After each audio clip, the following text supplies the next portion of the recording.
officiers, sous-officiers, militaires du rang, mes chers compatriotes, notre pays célèbre demain le 62e anniversaire de la création de son armée nationale. Le 20 janvier symbolise l'affirmation et la concrétisation de la souveraineté nationale du Mali. Sa commémoration me donne cette année encore l'occasion de saluer la mémoire combattante du président Modibo Keïta et tous ses compagnons de lutte qui, en véritable visionnaire, avaient compris dès les premières heures de notre accession à l'indépendance la nécessité et l'urgence de créer une armée nationale pour soutenir le processus d'émancipation du pays, assurer la défense du territoire ainsi que la protection des populations et des intérêts vitaux de la République naissante du Mali. Depuis cette date, les forces armées maliennes, fidèles à la tradition de lutte héroïque de notre peuple, ont participé à l'écriture des pages glorieuses de notre histoire contemporaine. Officiers, sous-officiers, militaires du rang, mes chers compatriotes, chaque génération a des missions historiques à assumer. Le contexte actuel de notre pays est marqué par la lutte contre les groupes armés terroristes qui ont imposé à notre peuple une guerre qui s'accompagne de souffrances indicibles pour nos populations. Tout cela se passe dans un environnement géopolitique global complexe dont nous devons avoir une fine lecture afin d'éviter d'être impressionnés par de fausses analyses qui n'ont d'autre objectif que de nous maintenir dans la dépendance. Dans ce contexte où les États ne sont motivés que par leur intérêt, notre centre de gravité est le peuple malien et notre boussole est la satisfaction de ses intérêts vitaux. Officiers, sous-officiers, militaires du rang, mes chers compatriotes, c'est le lieu pour moi de saluer l'engagement des femmes et la bravoure des soldats durant l'année écoulée. Ces soldats pleinement conscients de leurs responsabilités envers la nation malienne luttent de jour comme de nuit dans des conditions extrêmes pour sauvegarder son intégrité. Ils ont tenu leur engagement comme l'ont fait avant eux leurs devanciers. Je voudrais m'incliner devant la mémoire de toutes les personnes, militaires et civils, tombées pour la défense de la patrie et souhaiter un prompt rétablissement aux blessés. La nation reconnaissante n'oubliera jamais le don de leur vie. Officiers, sous-officiers, militaires du rang, mes chers compatriotes, l'une des recommandations les plus insistantes des Assises nationales de la refondation était la militarisation de la police nationale, une réforme qui participe du renouveau de notre outil de défense. Elle nous permet également de renforcer les effectifs et les capacités des forces de défense et de sécurité, engagées dans une lutte sans répit contre le terrorisme. Je voudrais à cet égard saluer les efforts inlassables des différentes couches de la population et des forces de défense et de sécurité pour la réalisation de ce projet. Officiers, sous-officiers, militaires du rang, mes chers compatriotes, la lutte contre le terrorisme étant un combat multiforme et de longue haleine, notre souci primordial a toujours été de disposer d'un outil de défense à hauteur de la menace. Cela requiert une politique de défense courageuse et proactive. Fort heureusement, nous nous y attelons depuis le 20 août 2020. Les résultats qui en découlent de plus en plus sont encourageants au regard du dévouement des hommes engagés sur les théâtres d'opération. Plutôt que de subir, les forces de défense et de sécurité s'inscrivent dans une dynamique de reprise d'initiative tout en renversant significativement les rapports de force. Par un changement radical de doctrine et de vision, notre armée fait légitimement la fierté de la nation tout entière qui se reconnaît de plus en plus dans ses orientations stratégiques. De l'année 2020 à nos jours, de nombreuses opérations ont été initiées dans le but de protéger et de soulager les souffrances des populations exposées aux actions perfides des groupes armés terroristes. L'opération Maliko s'est largement focalisée sur le retour de l'autorité de l'État et de la restauration de l'État de droit, ainsi que la libre circulation des personnes et de leurs biens.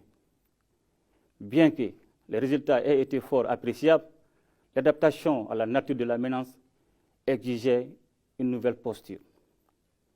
D'où l'opération Kélétigui, marquée par la prise d'initiative pour le contrôle effectif du terrain. Elle vise à rechercher et neutraliser les groupes terroristes en détruisant les sanctuaires.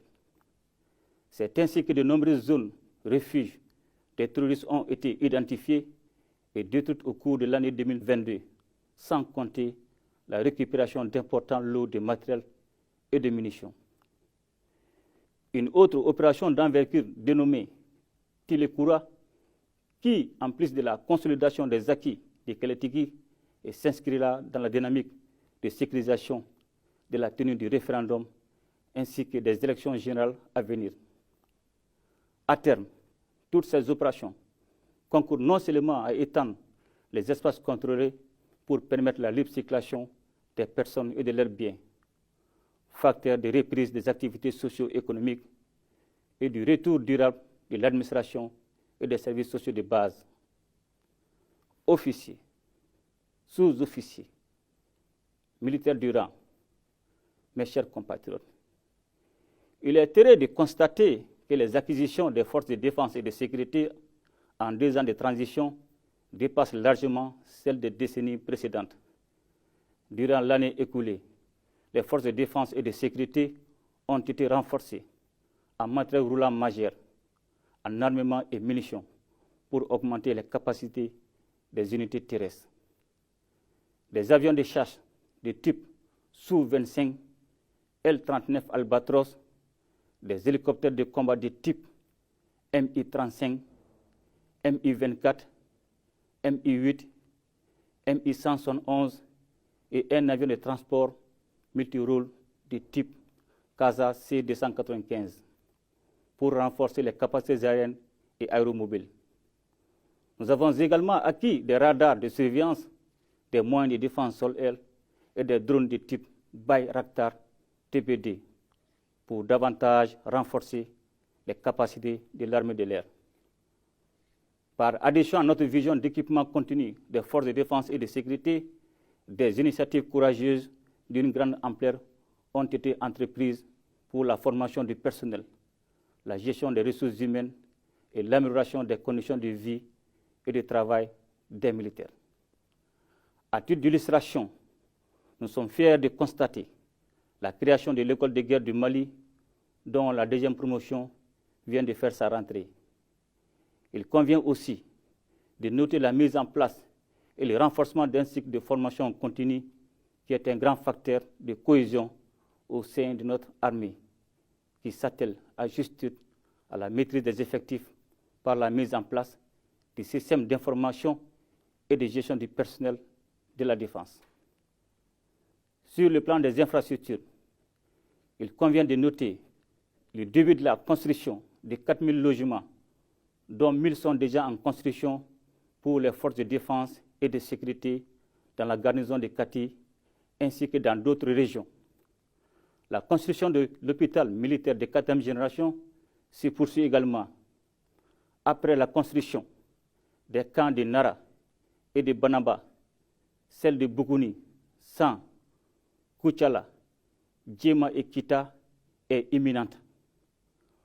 Officiers, sous-officiers, militaires du rang, mes chers compatriotes, en décidant de la diversification de ces liens de coopération, surtout sur le plan militaire, notre pays s'est engagé à défendre de manière irréversible son territoire et sécuriser ses populations en ne comptant que sur sa propre vision avec l'aide des partenaires sincères. C'est la raison fondamentale pour laquelle 3 principes essentiels guident les autorités de la transition dans l'orientation de l'action publique, à savoir le respect de la souveraineté du Mali, le respect des choix stratégiques et des choix des partenaires opérés par le Mali, la prise en compte des intérêts vitaux du peuple malien dans les décisions prises. Aucune pression infondée ou même tentative désespérée d'isolement du Mali n'entachera les 10 principes. Notre ambition est de faire du Mali Koura un pays développé, sûr et respecté. Officiers, sous-officiers, militaires du rang, mes chers compatriotes, je ne saurais terminer sans adresser ma reconnaissance particulière au peuple malien pour son accompagnement inconditionnel des forces de défense et de sécurité. Aujourd'hui, plus que jamais, l'union entre le peuple et son armée est consolidée. En effet, chaque citoyen, à quelque niveau qu'il se trouve, a un rôle à jouer dans la défense nationale. Nous devons concevoir cette défense civile comme un dispositif permanent destiné à protéger les populations en temps de guerre comme en temps de paix. J'exhorte donc les Maliennes et les Maliens, du simple citoyen aux autorités civiles, en passant par les autorités coutumières, à s'inscrire dans cette dynamique qui renforcera la cohésion entre le peuple et son armée. En vous retirant mes meilleurs vœux pour la nouvelle année, je souhaite à toutes et à tous une bonne fête de l'armée dans un Mali pacifié et prospère. Vive les forces armées maliennes. Ensemble, nous bâtirons le Mali Koura. Qu'Allah bénisse le Mali et protège les Maliens. Je vous remercie.